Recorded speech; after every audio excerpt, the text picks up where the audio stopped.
Hi, my name's Phil. I'm talking about politics, and as another Tory MP announces that he'll be standing down at the next election, we've been treated to another Brexit snuff piece in a hard Brexit media outlet trying to throw the blame around for why Brexit is dead. I'd like to subject it to a little bit of scrutiny because I think we're going to see more of these excuses over the course of this year. We may see some new excuses. Oh, that'll be nice. But first, if you'd like to be notified of daily news and politics, please subscribe to the channel and click the bell notification icon.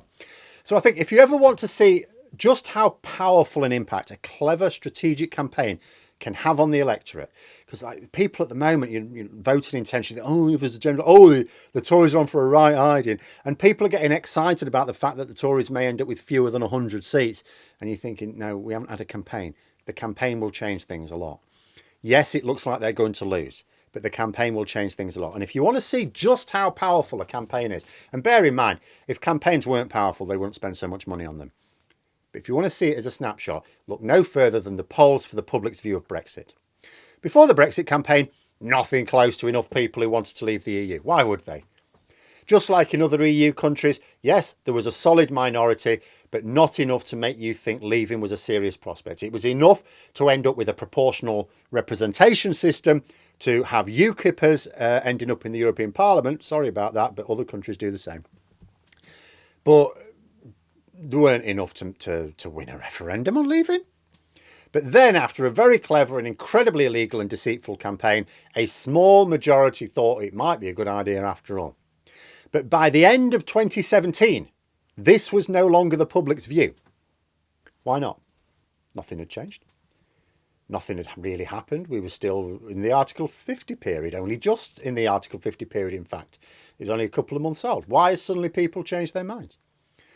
You know, the same arguments that won people over in 2016, they were still making those arguments. There'd been no Brexit catastrophes reported. We had started to suffer a loss of investment, that is true, but that was not widely reported. The reason is because the campaigning had died down and people, free from the glare of the hypnotoad, reverted back to what was actually the sensible position of thinking it wasn't the right decision after all. Did we vote for Brexit? Why did we do that? That's what happened. Then it flipped again 2 years later, very briefly. Not round the election. You may think round the 2019 election. No, not round the election. People were still against it then. That is why we could not get the people's vote then. Jacob Rees-Mogg was asked, why don't you support a people's vote? You supported a second referendum a few years ago. Because people would vote to remain, he said. It flipped again in 2020. When COVID hit and the government was trying to conflate Brexit with being free to deal with the pandemic, you know, people rallying around the government. It was going, free of the EU's constraints, we can do things our way. We're going to have this world-leading response. And for a very brief period, people believed it. Then we had a little blip the following year at the height of the vaccination programme. And they would say, the success of our vaccination programme is entirely down to the fact that we left the EU. When it's like, well, no. Not only was our Brexit vaccination programme at that time not successful if you compared it to other European countries, but it had nothing to do with Brexit either. But people believed it. There was that focus, that focused campaign to get people to think, maybe Brexit will be all right after all. We've got a benefit here. But once that was over, it was back to people seeing Brexit as a mistake. And it has not flipped since. The hypnotoad has been on an extended vacation since then. There's not really been a focused campaign to make us think that Brexit is not a disaster. You look at the trends in Brexit polls, and if you look at every single brief period of support for Brexit, and there's basically 3, and 2 of them are tiny, coincides exactly with a major push to sell Brexit to the public. It coincides with a focused campaign. Left to our own devices, we never as a society default to the position that, on balance, it's a good idea. It now seems unlikely that there will be another push to get people to think Brexit's going well. If this is the case, then there's every reason to believe that the clear trend of increased opposition and reduced support for Brexit will continue. Those of us who have taken the time to understand as much of Brexit and EU membership as we can will know that there's no magic meadow full of prancing unicorns just around the corner. It's not going to get any better. In fact, because I am paying particularly close attention, I can see that worse is still to come. For example, the EU have not yet implemented their compulsory biometric checks for all non-EU citizens entering the Schengen area. That should have been in place. There's been delays. Now, given that France is part of Schengen and only so many of us have an Irish passport, and I'm not included, that means a lot of problems, particularly at our seaports, where freight will be badly impacted if we don't come up with something incredibly clever. It's not such a problem at an airport where they have them anyway, but seaports with lorries. Oh, by the way, nobody in the industry holds out any hope that our government are going to come up with anything incredibly clever either. We also haven't implemented proper customs or standards controls on imports yet. That can't last forever. Brexit has still got more pain to inflict yet. The journalist writing in the Telegraph, and that's a funny one. This is the second video today where I'm citing the Telegraph. This was not planned. But this article in the Telegraph proclaims Brexit to be dead, based largely on the meeting which took place last week to discuss how we can work more closely with the EU. Now, depending on the type of Brexiteer it's aimed at, that phrase, Brexit is dead, can mean two things, can't it? Brexit is dead in that the only worthwhile Brexit was a hard Brexit which cut all ties with the EU. All of them. Given that Brexit, or the Brexit government rather, has abandoned that policy, such a Brexit is certainly dead. I mean, when I spoke about it on Sunday, I merely proclaimed the hard Brexit to be dead. Because Brexit was leaving the EU. If we'd remained in, or if we go back to the customs union single market, that's still Brexit. You know, some may take this headline to mean that she means Brexit. That once we turn back to the EU, once we face the EU as we are doing now, every time we move, it will be moving closer and closer until we inevitably seek to rejoin. But when those who have spoken up for Brexit have to face the fact that whatever they are calling Brexit is dead, and it's just a case of announcing the funeral date, they then have to come up with excuses. Because this was always going to happen. People who supported Brexit or pretended to for money were always going to have to find a face-saving way out. Now, for ordinary Leave voters, it's really easy. They were lied to. They can change their mind because they were lied to and the lies have now been exposed. You know, they can't be expected to have understood all the nuances, and the media did not go to any great lengths to educate them. For those who make a living out of pretending to be knowledgeable or wise, though it's not so easy, they can't just say they were lied to, because they should have seen through the lies. In fact, they're paid to see through the lies. You know, people writing in paper or just presenting on the media in any context are paid to explain things to people, to explain the facts to people. So they can't say they were lied to because, well, you're in the wrong job, go away. So instead, the failure of Brexit has to be down to doing it wrong, messing it up, going down the wrong path.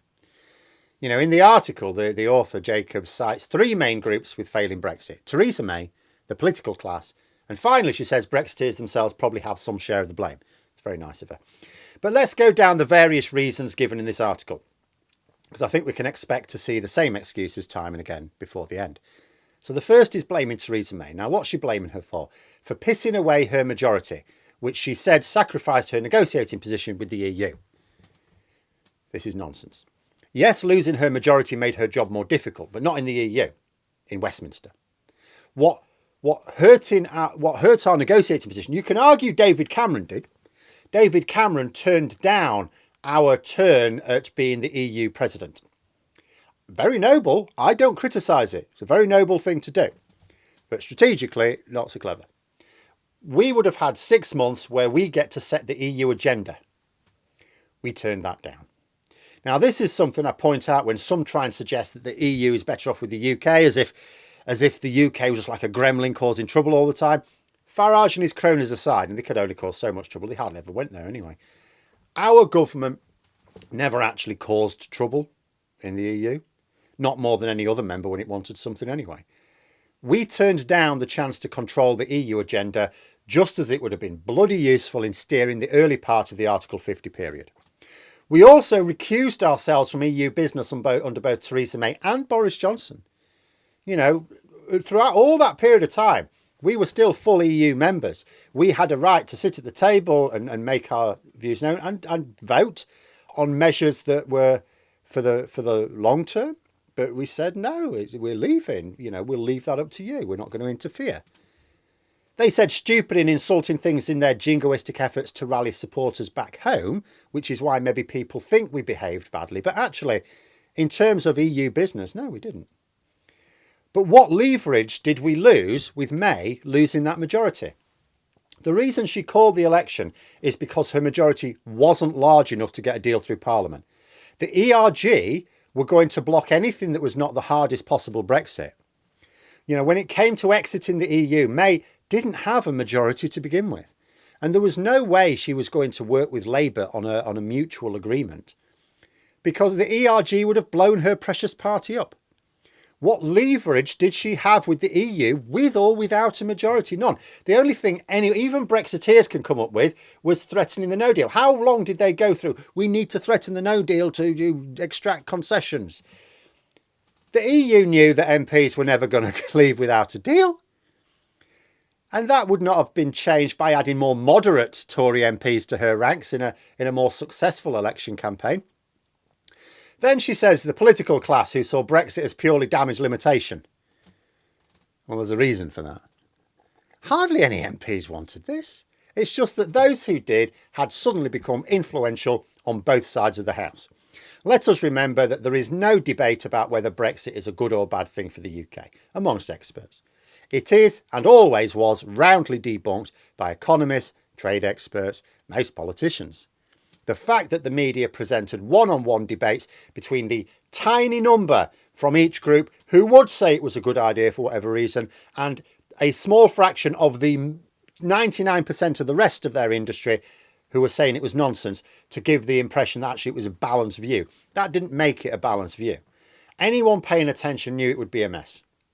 Finally, she blames Brexiteers for not having a modern vision. If by that she means a blueprint for how Brexit was ever going to work in detail, this is true. One was never forthcoming. But that is not a reason for the failure either. After all, there are plenty of people who wanted Brexit and knew what it would involve. And they were well resourced enough and organised enough to run a very sophisticated campaign to persuade voters to go along with it. You're not telling me those resources and that organisation couldn't have come up with a detailed roadmap for Brexit if one were possible.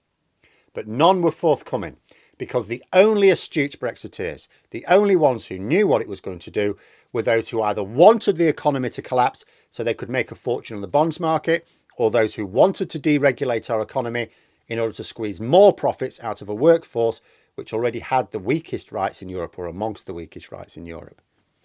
What this article is, it's not an article going, oh, the jig's up, lads, let's call it a day. It is an attempt to rescue what the Brexiteers wanted from Brexit. The extreme Tory Brexit is dead.